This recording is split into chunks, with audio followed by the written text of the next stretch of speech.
And now that many people are doing courtship through social media, we have the Facebook and WhatsApp and things like that. Yes. It's shifting from the traditional practice of courtship. Now with the new information and communication technologies, people are doing courtship in various ways. People meet on social media. Yeah. The next thing you know is that they want to get married. Would you advise our young people to go into that? I will advise them to get friends on social media, yes. But that relationship should never materialize until they leave it real. Means that whatever juicy discussions they have been having, niceties they have been exchanging, when they meet, they should start from afresh. You don't just go ahead because you have been living in such a fantasy, because fantasy is different from reality. So the social media, yes, but it has limits. Therefore, I will never advise somebody to get married to another person until they have lived for at least 6 months. Not maybe cohabiting, but relating physically for at least 6 months. If you are just joining us, you are listening to Family Matters coming to you from the national station of the CRTV. And in Family Matters today, we are discussing marital issues from the perspective of a new publication titled The Marital Journey, Follow the Right Path. The publication is by Mr. Nkwain John Paul Sam, and we are discussing some of the issues raised in that book, published in 2017. Pope Francis' message about the family. There is no perfect family. We have no perfect parents. We are not perfect. Do not get married to a perfect person. Neither do we have perfect children. We have complaints about each other. We are disappointed about one another. There is no healthy marriage or healthy family without the exercise of forgiveness. Forgiveness is vital to our emotional health and spiritual survival. Without forgiveness, the family becomes sick. Forgiveness is the sterilization of the soul, cleansing the mind, and liberation of the heart. Anyone who does not forgive has no peace of soul and communion with God. Pain is a poison that intoxicates and kills. Maintaining a wound of the heart is a self-destructive action. He who does not forgive sickens physically, emotionally, and spiritually. That is why the family must be a place of life and not of death, an enclave of cure and not of disease, a stage of forgiveness and not of guilt. Forgiveness brings joy where sorrow produced pain, and healing where pain caused disease. In chapter 2 of the book, Mr. Nkwain, Yes. you try to draw the line between African traditional marriage, Christian marriage. Is there a line? Marriage is the concern who go to declare that they want to live together for life. So it depends on their culture. Before Christianity came to Africa, people were getting married. It was for the lady to inform her dad that there's somebody around. The dad will ask the person to come, and the person comes, present themselves, and to be sure, the dad will give, maybe together with the family member, some obligations for the suitor to fulfill. Once he fulfills them, if it's accepted, the dad now asks the lady, in a ceremony of course, present her husband, and she will definitely present. That is how it goes. In the Christian setup, the couple will get prepared, and there's a ceremony which involves the main celebrant, that's the man and the woman, the first witness being the officiating minister. It could be a priest or a pastor, and then 2 witnesses who attest to the fact that these people are married. Some people say that the traditional marriage is in front of men and the Christian marriage is before God. Which should take precedence? I know as a Christian you will say that the best form of marriage should be Christian marriage. That if God doesn't come into the marriage, it will definitely not work. But also, we have our traditional palm wine and kola nut that we break and we share in front of both families. And the young couple, they take an oath to stick by each other, and they are given words of wisdom by those who have lived in that institution before them, and they are blessed. Mind you, Christianity is not against African traditional religion, because if you look at African tradition, when the couple present themselves in front of the parents do some libation, call on their ancestors, whom you can refer to as saints, and then call on God. The difference is just that we know our God now as Christians to be the Almighty God, the Trinity, and the African tradition knows their God to be a supreme being. So it's a matter of appellation, and we can never sideline any of them. Therefore, we must allow the couple to follow their culture and also the religion if they want to. we don't force anybody. I think in Cameroon, if you want to end up at the level of the tradition, that's fine. You want to go religion, that's fine. You want to civil, that's okay. That's right. But what would you advise as a counselor? First, as a Christian, I will always encourage them to go in for Christian marriage and as well go in for their family marriage. I want to let you know that according to African tradition, the parents must give their go-ahead when it comes to marriage. That's right. Yeah, but in the Christian aspect of it, the couple are the people who matter. In the Christian setup too, divorce is not found. There's no word for divorce. We may manage to say separation, where after the couple, if they have a problem and they have been examined, they may decide to call the marriage null and void. But in the African setup, if you at one moment you want to go away or you want to be a polygamist, it's accepted. As well as the family of the wife can reform whatever was given to the husband, and then the marriage is cancelled. So they have some similarities and slight differences, but I think they are in harmony, so to say. Mr. Nkwain, in chapter 2 of that book, highlights certain facts, key facts about marriage. You say marriage is sweet. I think it is. You say marriage is a school.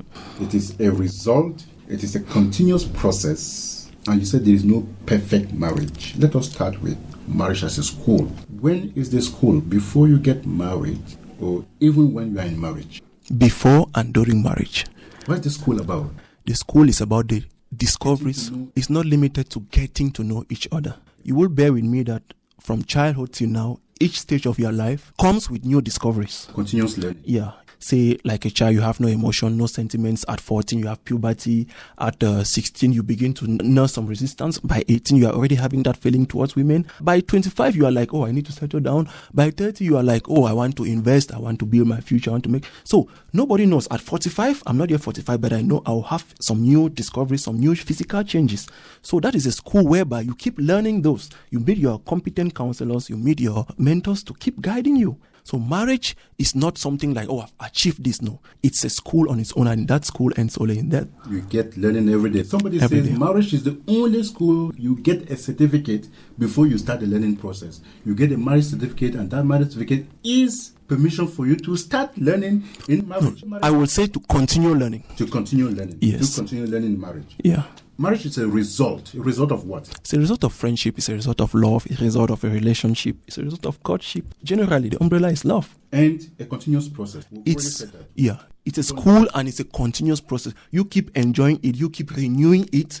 You keep nurturing it. So it's not like, okay, I'm married. That's why when I talk about a continuous process, before, when you were suturing, right? And when you were trying to look at each other to see if you fit, definitely you were putting on some attractive attires. You were trying to please your husband. Continue that in your marital life.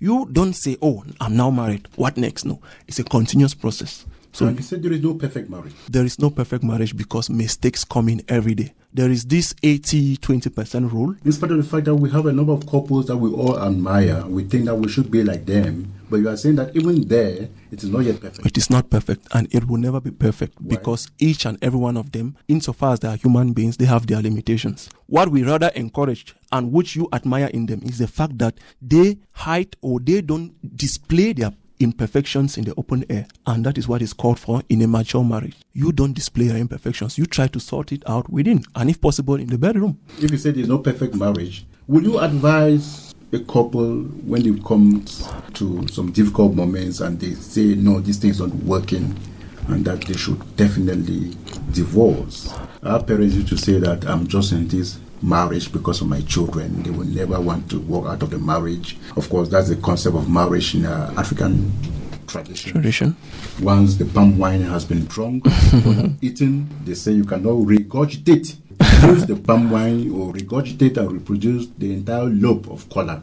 And so you should stay in it no matter what happens. What would be your take on that? When I just wrote this book, one friend of mine advised that I should have, separated them. Friendship on its own, sex on its own, relationship on its own. But I told him I decided to bring all of this into one volume. 445 pages. Yes. It's such a voluminous book. And you try to handle many things at the same time. Because it is a journey. And therefore, if couples present themselves in front of me and we examine their journey and discover that nothing was there in the sense of a journey, we can arrive at a safe conclusion that there was no marriage at all. In that case, we would peacefully advise them to separate. I won't call it divorce. Yeah, we'll ask them, go your way. It is for their good. Which means if there's real marriage, there can be no divorce? There can be no divorce. A real marriage is whereby if you take two candles, red and yellow, you melt them together. Even if you destroy that one candle, new candle, you will discover that the other part of the candle will go to the other part. So that one now, we may not even call it divorce. We'll call it separation. And if you look at some of these couples who are separated, who actually melted themselves in marriage, they will never find peace of mind until they come back. And most of them come back, even if it is ill health that separated them. Now, are there some hard facts and rules that people in a marriage relationship should practice to make it work? Because each time the fundamental question is, how do we make this thing work better for us? And I think when people go to marriage counselors, yes, all they are seeking for is how to make their marriage work.